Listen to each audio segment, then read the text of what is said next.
극동방송과 함께하는 성경 읽기 프로젝트 성경이 읽어지네. 이 시간 생터 성경사역원 성경이 읽어지네 전문 강사이신 함안 우리교회 배명옥 사모와 함께합니다. 성경이 읽어지네 주님 나라 임하네. 안녕하세요. 지난 시간에는 예언자들이 어떤 사람들이었는지 살펴보았습니다. 예언자들은 지성인 즉 평론가들이었죠. 그리고 철학자이고 역사 신학자였습니다.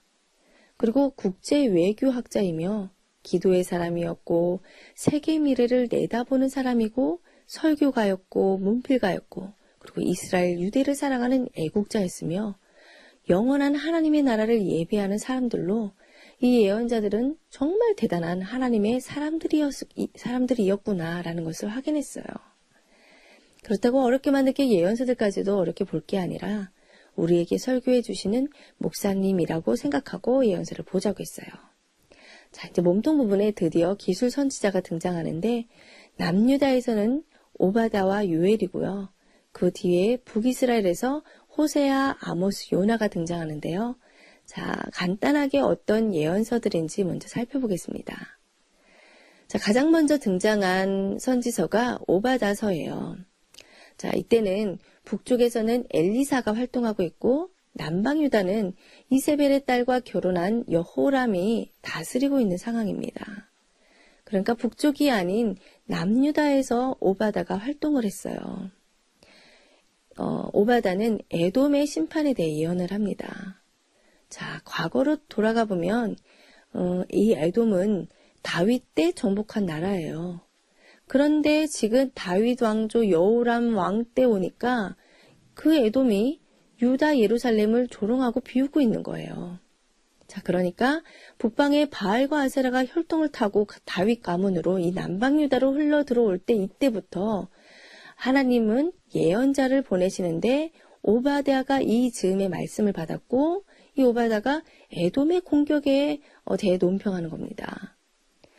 자, 이스라엘의 극악한 사회상에 대해서는 설교하지 않고 오히려 에돔을 경고하는 것은 매우 예외적인 일인 듯해요.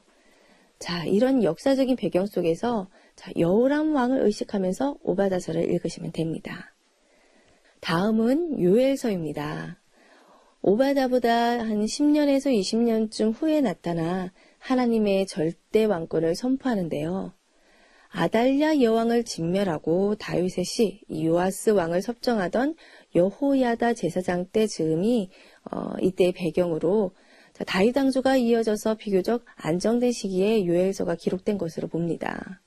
그럼 요엘서 내용이 무엇일까요? 사실은 요엘서뿐만 아니라 앞으로 나타날 모든 예언서 내용의 핵심은 간단한데요. 바로 하나님의 나라는 모든 열방 가운데 남을 마지막 나라라는 주장이에요. 자, 구체적으로 여호와의 날로 불리우는 이 미래에 임할 심판에 관한 예언들입니다. 이 여호와의 날은 하나님의 왕권에 항복하는 자들에게는 구원이 완성되는 날이지만 하나님을 인정하지 않는 이들에게는 심판의 날이요, 재앙이고 멸망인데요. 이 놀라운 사건을 강조하고 설명하기 위해서 메뚜기 재앙을 선포하며 이 요엘은 회개를 촉구합니다. 자, 남유다는 이렇게 남유다의 오바다와 요엘이었고요. 자, 이번에는 북쪽으로 올라가야 합니다. 자, 호세아, 아모스, 요나 선지자가 등장하는데 먼저 호세아서입니다. 호세아 1장 1절을 보면 여로보암 2세 때부터 남방 유다의 히스기야 왕까지의 기간 동안 약 40-50년간 사역을 한 것 같아요. 여로보암 2세 때는 번영의 시대를 살았는데 이때 많은 사람들은 부를 즐기고 최고 요리와 건축을 즐기며 살고 있었어요. 부정직한 소득, 그리고 뇌물, 속이는 저울, 가난한 자들을 사고팔며 극빈자들의 것을 약탈하는 사회상을 호세아 역시 간파하고 있었습니다. 그래서 멸망을 예견하고 있는 호세아에게 나타난 말씀은 매우 특별해요. 자, 그것은 행동 예언이었습니다. 다들 잘 아시죠? 음란한 아내, 이 고멜과의 관계를 통해 이스라엘과 하나님의 관계로 예시하는 거지요. 세상 나라의 종교의 특징은 풍요와 다산이고 음란이었는데 이러한 종교를 받아들인 이스라엘은 정말 음란한 고멜과 다름이 없다는 거죠. 그래서 결국은 아수르에게 멸망하고 마는 비극을 앞에 두고 있는 때가 바로 이 호세아의 인생이었습니다. 호세아서 내용을 정리하면 이래요. 하나님께서는 이스라엘과 언약을 맺었는데 그만 이스라엘이 그 언약을 파기했다. 호세아와 고멜의 꿰어진 결혼은 바로 이 언약을 예표한다. 그러나 이렇게 계속되는 이스라엘의 죄악에도 불구하고 하나님은 이스라엘을 사랑하신다. 사랑하시나 무서운 심판은 피할 수 없다. 그러나 심판을 받은 이후 다시 영광스러운 회복과 구원이 있을 것이다. 즉 심판하시나 구원하신다. 이것이 모든 예언서의 핵심 내용이에요. 다음은 아모스서입니다. 계속 여로보암 2세 때예요. 모름지기 호세아와 아모스는 아마 서로 아는 사이였을 겁니다.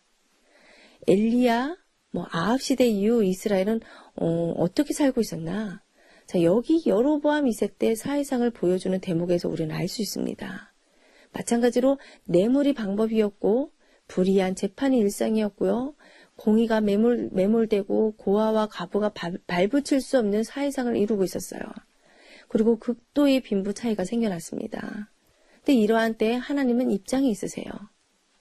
다른 나라는 다 그래도 이스라엘은 그러지 말아야 한다는 겁니다. 이러한 상황에서 하나님은 아모스를 부르셨어요. 이스라엘 멸망을 30-40년 앞에 둔 때인 듯한데 아모스는 뽕을 배양하고 양을 치며 무화과를 키우고 있었거든요. 그러니까 남방 유다에서 조용히 야인으로 살고 있었던 듯해요. 그렇지만 그는 북이스라엘의 역사, 사회상 부정부패, 당시 주변 국가들에 대한 모든 정보를 다 알고 있는 실력자였어요. 그러니까 남유다에 살고 있던 그가 북이스라엘로 보내진 거예요. 아모스서도 핵심 내용은 호세아서와 동일합니다. 심판하시나 결국은 구원하신다. 마지막으로 요나서입니다. 호세아, 아모스가 내수용이었다면요. 요나는 외수용, 수출용이었어요. 너로 인하여 모든 민족이 복을 받으리라 하셨던 말씀이 이루어져야 하는데 여로보암 2세 왕에 이르도록 그걸 못 해내고 있다는 사실을 우리는 인지해야 합니다. 그렇죠? 오히려 세상 나라 종교, 이 바알과 아세라가 들어와 이스라엘과 유다를 잠식하고 있어요. 그래서 호세아, 아모스는 이제 망할 것이니 조심하라고 외치고 있어요. 근데 바로 이때 선교용 요나도 부르셨다는 것은 아주 의미심장합니다. 느느웨로 하나님이 요나를 보내세요. 니느웨가 어디죠? 니느웨는 메소포타미아, 이 세상 나라의 상징이었던 아시리아의 중심 도시입니다. 아시리아가 당시의 세계 최강국인데 이 나라를 손보시겠다는 예언을 하라는 거예요. 세계사의 왕 중의 왕이신 하나님은 강대국도 다스리시는 황제 중의 황제임을 이 요나를 통해 말씀하시는 겁니다. 여기까지가 몸통 부분에 등장하는 예언서였고요. 몸통 부분의 역사 정리하겠습니다. 가인 계열의 문화와 종교인 바알과 아세라에게 먹히지 말라. 풍요와 다산, 쾌락과 명예에 물들지 말아라. 너희들은 그것을 정복해라. 그것이 거룩한 하나님의 백성의 사명이다. 라고 그토록 얘기했건만 이스라엘의 이 위대한 사명이 이루어지기는커녕 오히려 바알과 아세라가 들어와 어떻게 잠식되었는가를 보여주는 역사가 바로 아합의 역사였어요. 결국 세상 나라 바알과 아세라가 왕 노릇하도록 만든 아합 왕의 지정이야말로 열왕기 사가가 볼 때 가장 치명적인 역사였습니다.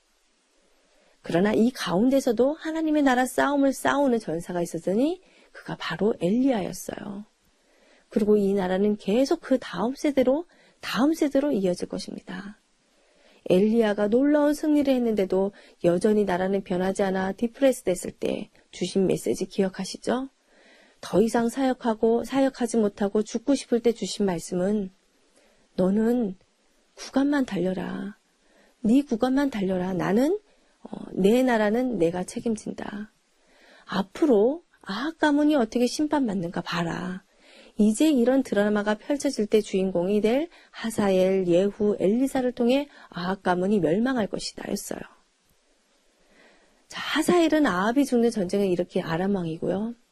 예후는 아합을 이을 왕이고 엘리자는 엘리야 뒤에 이을 선지자였어요. 자, 이 실제로 이제 이 예언대로 되는가? 그것만 꽉 붙잡고 따라가 보면 돼요. 자, 아합과 엘리야 두 주인공이 엮어내는 그 이후의 역사 정말 예언대로 됩니다. 하나님은 왕이시다. 이것이 열왕기 사가의 관점이었던 거예요. 자, 내일부터는 꼬리 부분 역사입니다.